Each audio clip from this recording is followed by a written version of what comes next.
PMC గ్రంథాలయ కార్యక్రమానికి స్వాగతం సుస్వాగతం.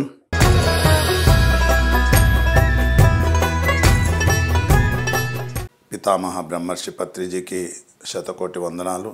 ప్రపంచవ్యాప్తంగా ఉన్నటువంటి పిరమిడ్ మాస్టర్స్ అందరికీ నా యొక్క నమస్కారం. నా పేరు మెగా మురళి. నేను హైదరాబాద్లో ఉంటాను. 20 సంవత్సరాల నుండి ధ్యాన సాధన ద్వారా ఆ యొక్క చక్కని జీవితాన్ని అనుభవిస్తూ ఉన్నాను. ఇహపరమైనటువంటి ప్రగతిని సాధిస్తూ ముందుకు వెళ్తూ ఉన్నాను. ఈరోజు గ్రంథాలయంలో బ్రహ్మర్షి పత్రిజీ తెలియచేసినటువంటి ఆ యొక్క చక్కని సందేశం మనము తులసివనం పుస్తకం ద్వారా తెలుసుకుంటా ఉన్నాం. ఈ సృష్టిలో ఎన్నో అందాలు, ఎంతో జ్ఞానం, వాటన్నింటినీ మనం ఆస్వాదిస్తున్నామా? ఆ ఆనందాన్ని, అనుభవాన్ని మాటల్లో చెప్పలేం. అద్భుతమైన అనుభూతిని పొందాలంటే ఏం చేయాలి? ఆధ్యాత్మిక సాధనలో ఇది సులభమేనా? ఇటువంటి విషయాలను తెలుసుకోవడానికి బ్రహ్మర్షి పత్రిజీ గారు రచించిన తులసివనం అనే గ్రంథం ద్వారా మన గ్రంథాలయం అనే కార్యక్రమంలో తెలుసుకుందాం. గతంలో గౌతమ బుద్ధుని గురించి, ధ్యాన సాధన గురించి, ధ్యానం ద్వారా మనం ఎదిగినటువంటి విషయాలని కొంతవరకు తెలుసుకున్నాం. ముఖ్యంగా బ్రహ్మర్షి పత్రిజీ తెలియచేసినటువంటి ఆ యొక్క సందేశం, బుద్ధ సందేశం, ఆ బౌద్ధ సందేశాన్ని మనకు ఇంకా కూడా చక్కగా తెలియచేశాడు. ముఖ్యంగా సాధన అన్నదే సర్వస్వం అనేటువంటి విషయాన్ని బ్రహ్మర్షి పత్రిజీ తెలియజేశాడు. నిత్య సాధన మనం చేసుకున్నట్లయితే అదే మన సర్వస్వము. దాన్ని మించినటువంటిది ఏది లేదు. సర్వస్వాన్ని ఇచ్చేదే ఈ యొక్క ధ్యాన సాధన. ఆత్మజ్ఞాన ముముక్షులకు సంబంధించినటువంటి సాధన అంటే అది ధ్యాన సాధన అనేటువంటి విషయాన్ని అనేక మంది యోగులు కూడా తెలియచేయడం జరిగింది. యోగి అవ్వాలంటే ధ్యాన సాధన తప్పనిసరి. ఋషి అవ్వాలంటే మహాధ్యాన సాధన మనం చేసినట్లయితే తప్పకుండా ఆ యొక్క ఋషులం అవుతాము. మహర్షులు అవ్వాలంటే మహా ధ్యాన సాధన చేయాలి. చక్కగా మన సమయాన్ని మొత్తం కూడా ఆ యొక్క ధ్యాన సాధనకు ఇచ్చినట్లయితే, మహా ధ్యాన సాధన చేసినట్లయితే తప్పకుండా మనము మహర్షులం అవుతాము. బ్రహ్మర్షి కావాలంటే ఇంకా మహా సాధన చేస్తూ లోక కళ్యాణకరమైనటువంటి సాధన ఆ యొక్క కార్యక్రమాల్ని మనం నిర్వహిస్తూ ఉంటూ ఆ యొక్క బ్రహ్మర్షి పత్రిజీ కూడా మనం అయ్యేటువంటి అవకాశం ఉంది. కాబట్టి సాధనకు పూర్వం మనము ఒక లఘువులము. అంటే సాధనకు పూర్వము మనము లఘువుము, సాధన తర్వాత మనము గురుస్థితికి పొందుతాం. సాధనకు బిఫోరు లఘు స్థితి మనది చాలా చిన్న స్థితి. సాధన తర్వాత గురుస్థితి చాలా గొప్ప స్థితి మనది. సాధనను అందరికీ సదా అందిస్తూ ఉంటే అది పరమ గురువు స్థితి. ఆ ప్రకారంగా పరమ గురువు స్థితి నుండి సాధనను అందరికీ అందిస్తూ మహాపురుషుడు, బుద్ధ పురుషుడు కూడా అయ్యేటువంటి అవకాశం ఉంది. కాబట్టి ధ్యాన సాధనకు పూర్వం పామరుడు, ధ్యాన సాధన తర్వాత పండితుడు, సిద్ధ పురుషుడు అనేటువంటి విషయాన్ని మనం కూడా స్వతహాగా సాధన చేసి తెలుసుకునే అవకాశం ఇక్కడ ఉంది. సాధన అంటే అనునిత్య సాధన చేయాలి. సాధన అనేది రోజువారీ తప్పనిసరి కార్యక్రమము. ప్రతిరోజు, అప్పుడప్పుడు కాదు, ప్రతిరోజు. ఏ విధంగా మనం ప్రతిరోజు శరీర పౌష్టికం గురించి మనము భోంచేస్తున్నాము, 2 పూటలు 3 పూటలు రకరకాల పలహారాలను తీసుకుంటున్నాము. అదే ప్రకారంగా ఈ యొక్క సాధన కూడా మన సమయాన్ని కేటాయించి చక్కగా చేస్తూ ఉంటే చక్కగా ఆ యొక్క ఆత్మ పౌష్టికంగా తయారై జ్ఞానం కూడా మనకు పెరుగుతూ ఉంటుంది. సాధన అంటే తీవ్ర పురుష ప్రయత్నం, దీక్షాయుత పురుష ప్రయత్నం. సాధన అంటే అంకుటిత దీక్ష. సాధన ఎవరికి వారే చేసేటువంటిది, ఎవరి సిద్ధత్వం వారిదే. లఘువులందరినీ సాధనకు సదా ప్రోత్సహించడమే ఒక గురువు యొక్క ధ్యేయం, అస్తిత్వం. గురువులందరి దగ్గర నుంచి మనం చక్కగా సాధనకు కావాల్సిన ప్రోత్సాహాన్ని, స్ఫూర్తిని పొందడమే లఘువులందరి మహాభాగ్యం. సాధనతో సమకూరు సకల పనులు. సాధన వల్లనే సకల పనులు కూడా సమకూరుతాయి. ధరణిలోన విశ్వంలోన అనునిత్య సాధన జయహో, నిరంతర సాధన జయ జయహో అనేటువంటి విషయాన్ని పిరమిడ్ మాస్టర్లకు పిరమిడ్ గురువు ద్వారా మనకు అందుతూ ఉంది. కాబట్టి ధ్యానం అనేటువంటి విషయాన్ని మరొకసారి మనం తెలుసుకుందాం. ధ్యాస అంటే మనోప్రవృత్తి, మన మనసుకు సంబంధించినటువంటి విశేషం అది ధ్యాస అంటే. ఆ యొక్క ధ్యాస చక్కగా మానసికమైనటువంటి మార్గము. ధ్యాస అంటే ఒకానొక ప్రత్యేక మూసలో ప్రవహించే మనోప్రవృత్తి. అనేక రకమైనటువంటి ఆలోచనల సమూహమే మన యొక్క మనసు.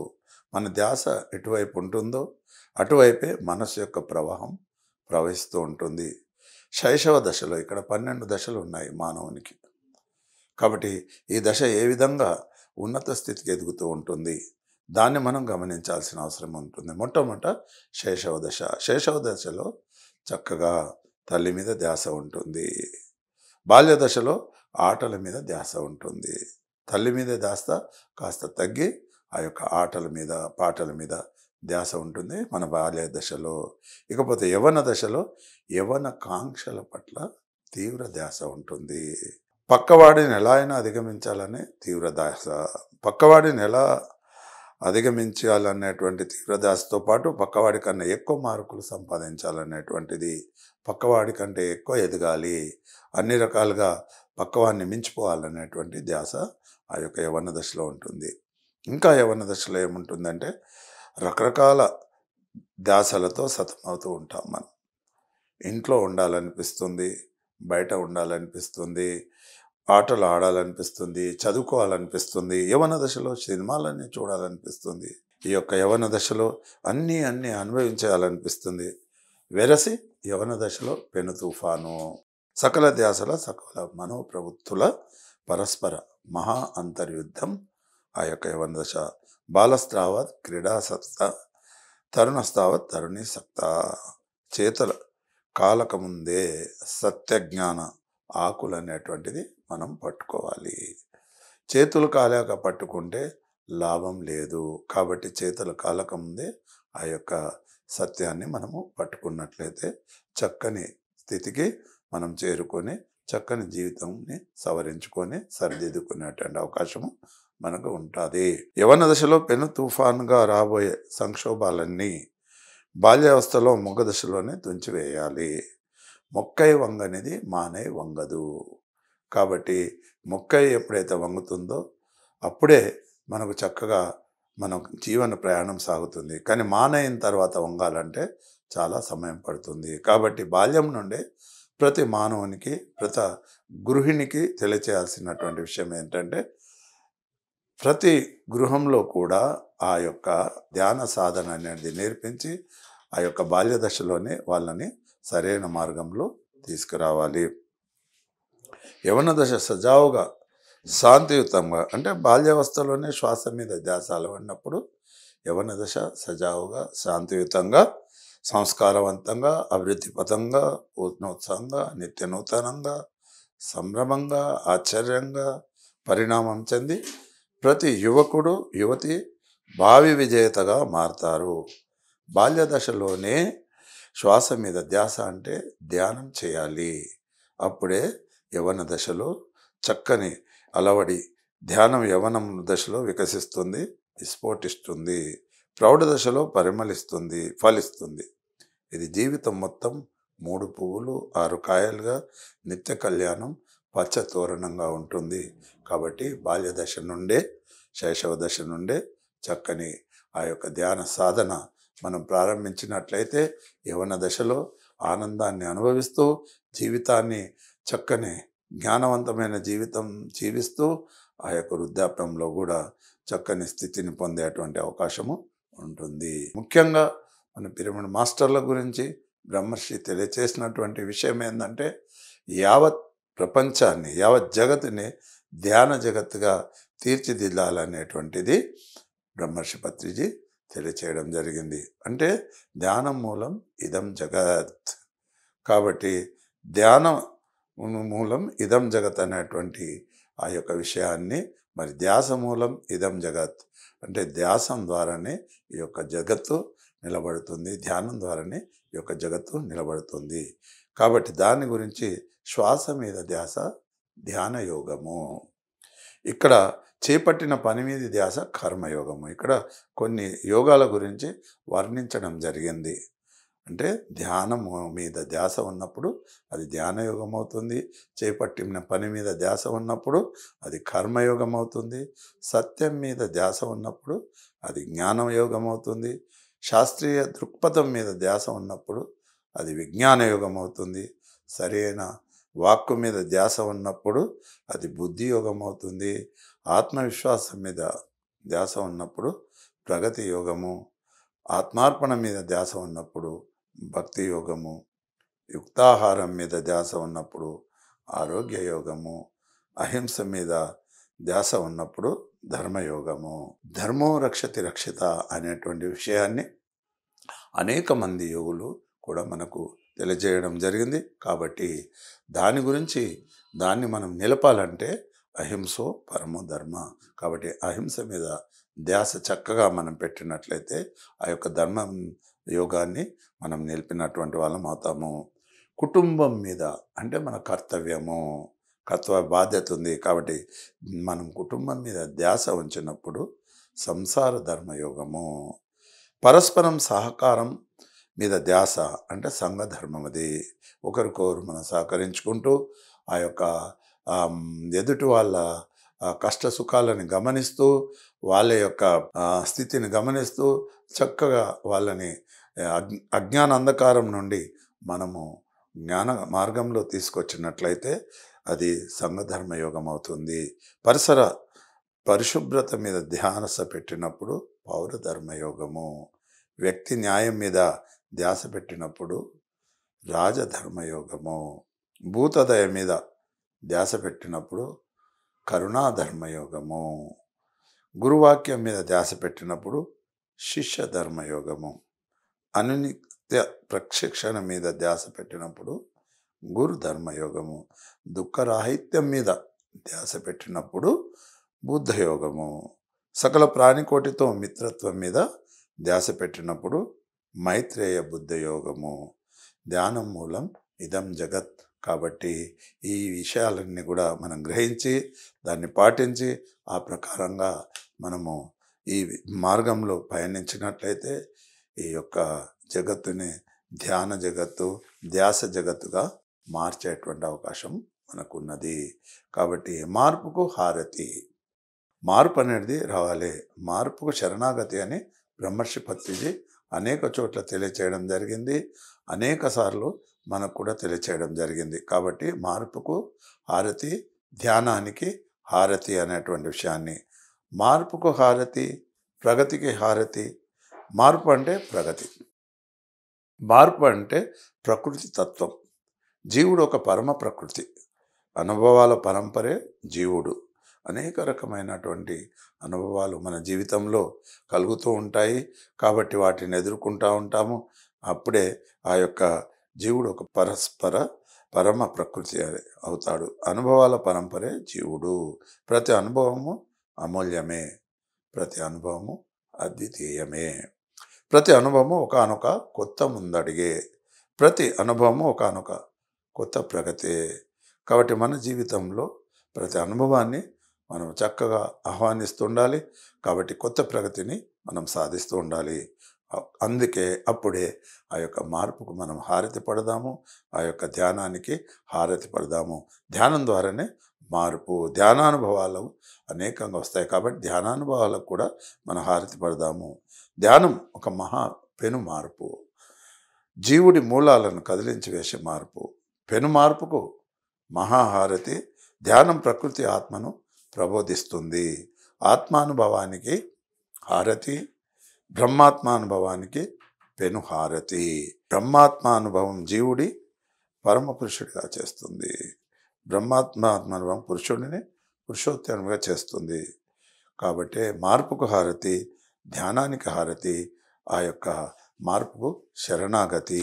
ఈ యొక్క విశ్వంలోని మార్పుకు మనము చక్కని హారతిని మనము అందిద్దాం.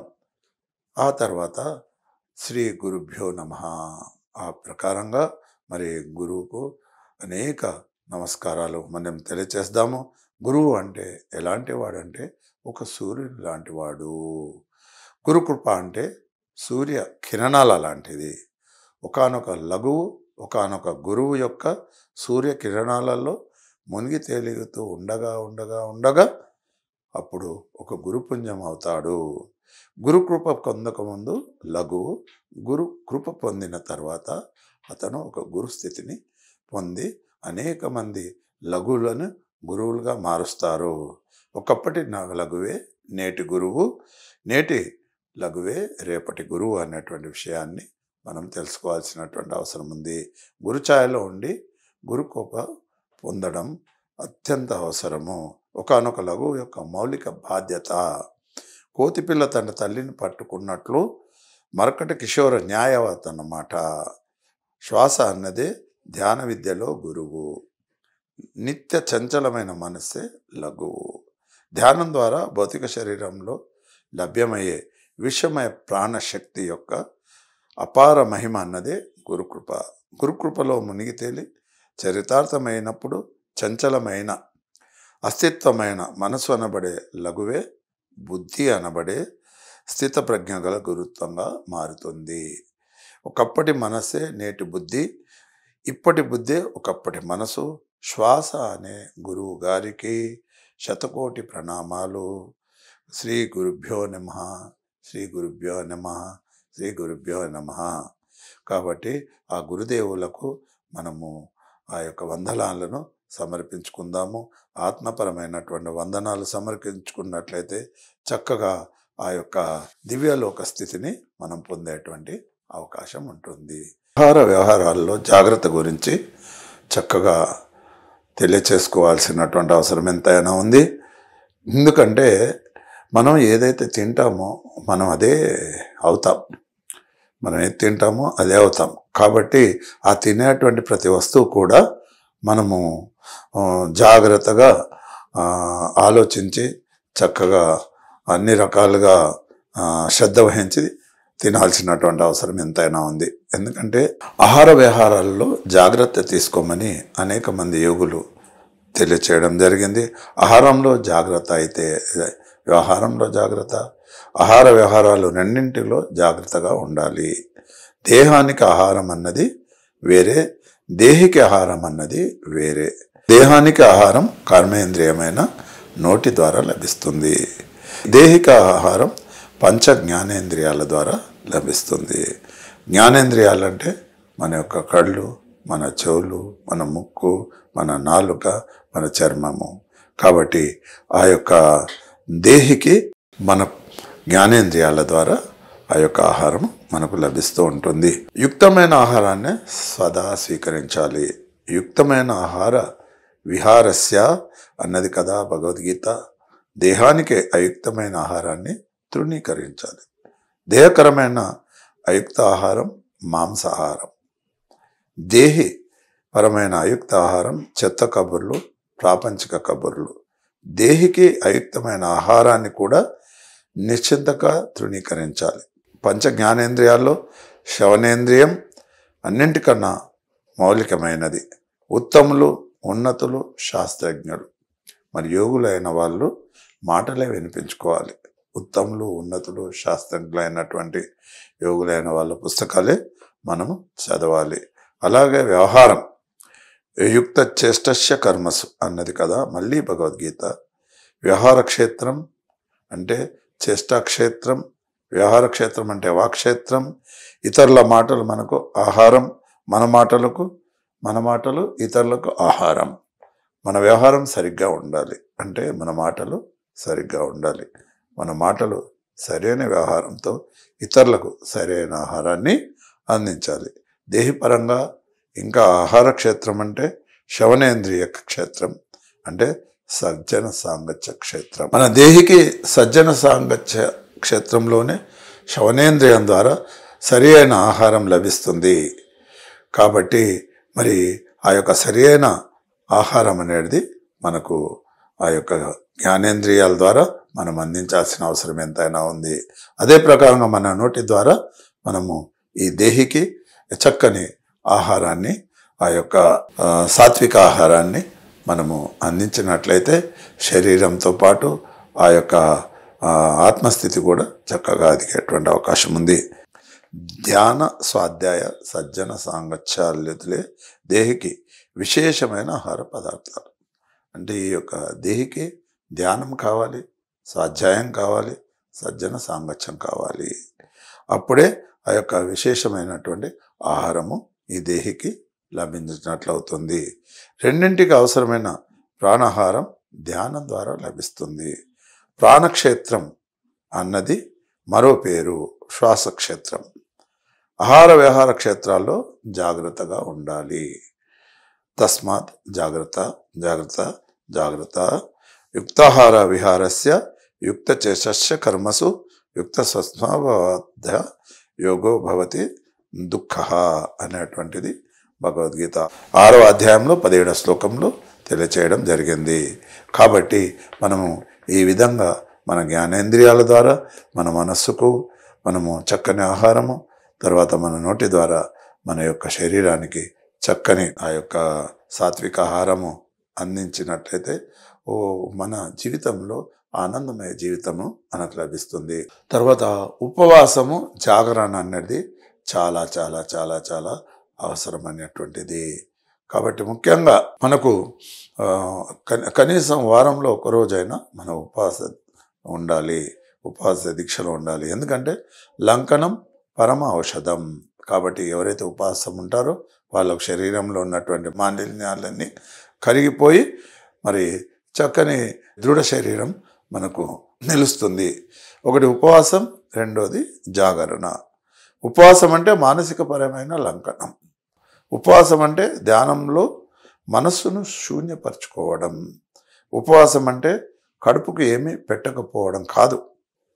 జాగరణం అంటే దివ్య చక్షు యొక్క జాగరణ. జాగరణ అంటే ఆత్మ యొక్క జాగరణ.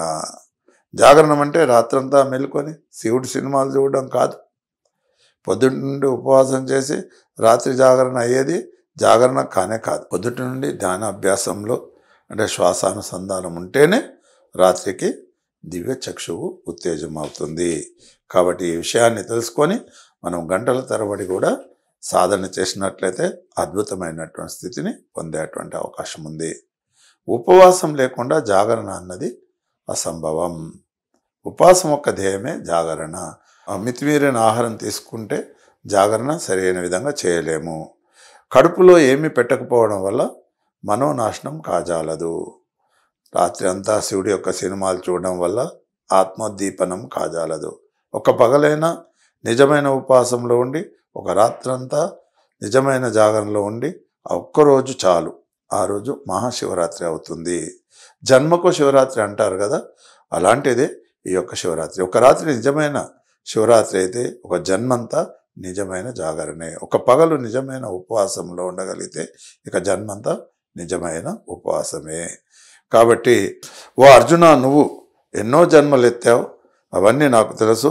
ఓ కుంతిపుత్రుడా, నువ్వు బ్రహ్మలోకానికి వెళ్ళినా మళ్ళీ తిరిగి రావాల్సిందే. నేనున్న స్థితి నీ స్థితి కూడా చేరుకుంటే ఇక నువ్వు మళ్ళీ తిరిగి రావు అని శ్రీకృష్ణుడు భగవద్గీతలో అన్నప్పుడు అదంతా నిజమైన జాగరణ. ఉపవాసం జిందాబాద్ అంటే ధ్యానం జిందాబాద్, జాగరణ జిందాబాద్ అంటే ఆత్మానుభవాలు జిందాబాద్, జాగరణ జిందాబాద్ అంటే శివుడి మూడో కన్ను జిందాబాద్. కాబట్టి లంకనం పరమౌషధం. కాబట్టి ఈ విధంగా రోజంతా చక్కని సాధన చేసి ఆ యొక్క ఉపవాస దీక్షలో ఉండి ఆ యొక్క జాగరణ చేసినట్లయితే నువ్వు ఉన్న స్థితి నుండి ఉన్నత స్థితికి చేరుకుంటావు. ఈ యొక్క పిఎంసి ఛానల్ ద్వారా మనము చక్కని గ్రంథాలయం ద్వారా అనేకమైనటువంటి సందేశాలను మనం తెలుసుకుంటూ ఉన్నాము. ఈరోజు మరి ఆ యొక్క బ్రహ్మర్షి పత్రిజీ తెలియచేసినటువంటి ఈ యొక్క తులసి వనంలో చక్కని సందేశాలను ఇంకా కూడా ఉంది. కాబట్టి మనము నెక్స్ట్ మళ్ళీ ఎపిసోడ్లో ఇంకా అనేక విషయాలు ఈ యొక్క గ్రంథాలయం గురించి తెలుసుకుందాం. కాబట్టి ఈ యొక్క సందేశాలను తెలియచేస్తున్న మన యొక్క పిఎంసి గ్రంథాలయం గారికి మరియు ఈ యొక్క విషయాలను తెలుసుకుంటున్నటువంటి అనేక పిరమిడ్ మాస్టర్లందరికీ ధన్యవాదాలు. Thank you.